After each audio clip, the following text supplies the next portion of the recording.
Jadi kalau begitu, rakyat melihat isu ini dilambungkan ke permukaan hanya untuk mencari sensasi agar mendapat perhatian dari publik, dan sehingga ada yang diuntungkan dari isu ini. Kalau rasanya HAM berat ini perlu dituntaskan kasusnya, berikan beban itu kepada calon-calon presiden yang akan maju sekarang ini. Berikan kepadanya beban, jadikan itu janjinya bahwa dalam masa 5 tahun kepimpinannya harus tuntas. Kalau tidak tuntas, dia bersedia diumumkan nanti ke publik bahwa dia tidak perlu dipilih lagi karena tidak menepati janji menuntaskan kasus 12 pelanggaran HAM berat.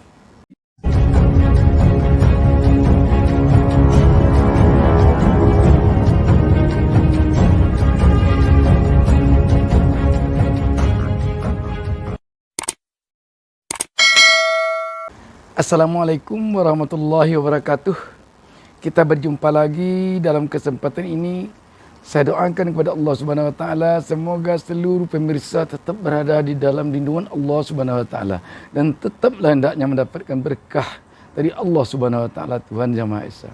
Sahabat BN, kita mendapat informasi bahwa Presiden Joko Widodo mengemukakan ke publik ada 12 kasus pelanggaran HAM berat yang harus mendapatkan perhatian dan harus mendapatkan penyelesaian. Dan juga anggota DPR RI Taufik Basarah juga telah memberikan komentar tentang hal ini. Pada intinya meminta agar diselesaikan secepatnya kasus 12 pelanggaran HAM berat ini. Sahabat BN, kita selama ini melihat kasus pelanggaran HAM berat ini diangkatnya ke permukaan pada umumnya di saat-saat pemilu akan berlangsung. Yang jadi pertanyaan kita, apakah ini hanya sekedar untuk kepentingan politik saja? Artinya pelanggaran HAM berat ini isunya diangkat ketika akan pemilu, dengan harapan ada pihak yang ingin mendapatkan keuntungan secara politis dari pengangkatan HAM ini. Sahabat BN, yang kita inginkan kalau memang HAM berat ini dirasa perlu diangkat, jangan hendaknya di saat-saat pemilu akan berlangsung, tetapi sebaiknya setelah pemilu. Telah 2 periode Joko Widodo menjadi presiden. Dan katanya isu ini mengemukanya dulu mulai dari tahun pertama Joko Widodo menjadi presiden. Tahun 2014. Kok sekarang diangkat?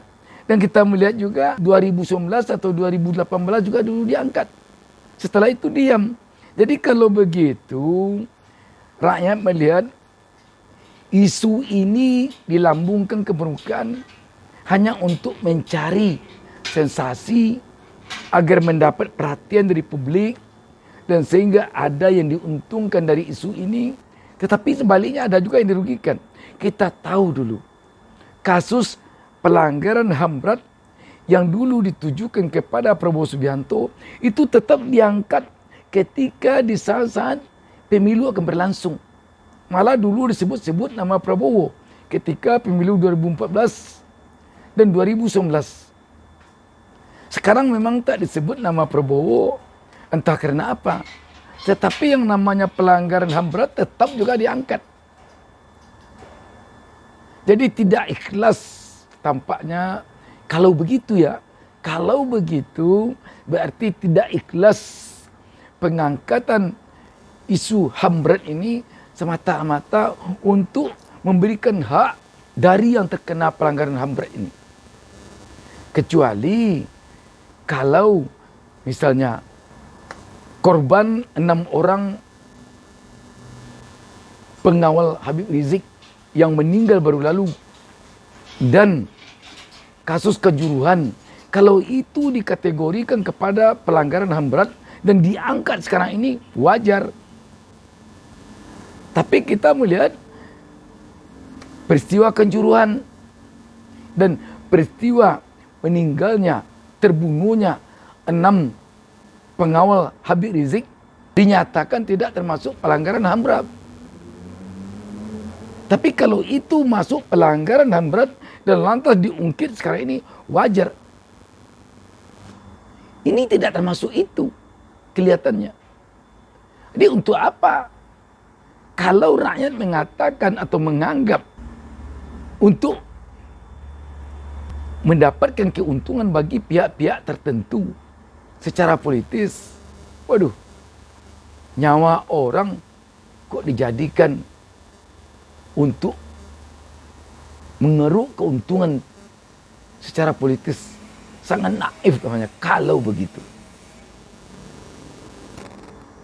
Jadi sebaiknya kalau rasanya HAM berat ini perlu dituntaskan kasusnya, berikan beban itu kepada calon-calon presiden yang akan maju sekarang ini.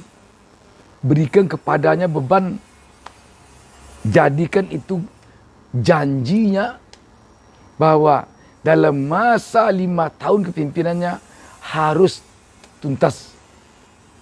Kalau tidak tuntas, dia bersedia diumumkan nanti ke publik bahwa dia tidak perlu dipilih lagi karena tidak menepati janji menuntaskan kasus 12 pelanggaran HAM berat. Tapi kalau saat ini itu diungkit-ungkit, dibongkar-bongkar, rakyat besar kemungkinan akan menganggap hanya untuk mencari sensasi, hanya untuk mendompleng popularitas, hanya untuk mengambil keuntungan dari peristiwa itu. Yang peristiwa itu tidak juga akan tuntas menjelang tahun 2024. Demikian saja. Wassalamualaikum warahmatullahi wabarakatuh. Jangan lupa subscribe. Jangan lupa subscribe.